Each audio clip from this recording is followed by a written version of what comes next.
dem Feind gelungen, die Front in breiter Formation zu durchbrechen. Im Süden hat der Gegner Zossen genommen und stößt auf Stahnsdorf vor. Der Feind operiert jetzt am nördlichen Stadtrand zwischen Frohnau und Pankow.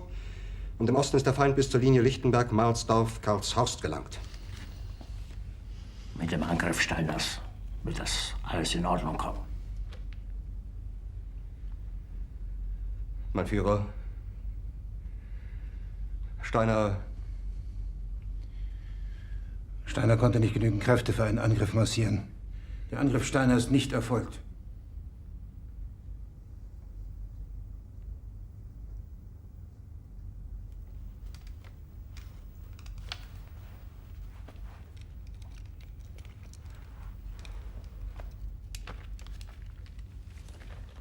Es bleiben im Raum Keitel, Jodl, Krebs und Burgdorf.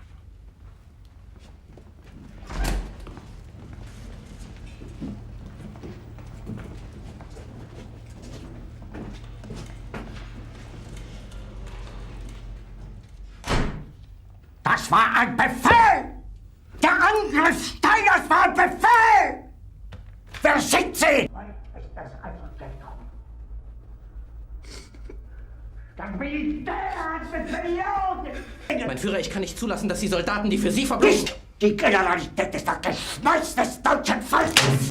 Sie nennen sich Generale, weil Sie Jahre auf Militärakademien zugebracht haben, nur um zu lernen, wie man Messer und Gabel hält! Jahrelang hat das Militär meine Aktionen nur behindert!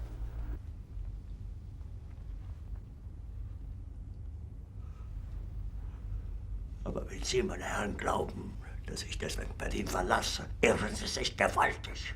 Eher jage ich mir eine Kugel durch den Kopf.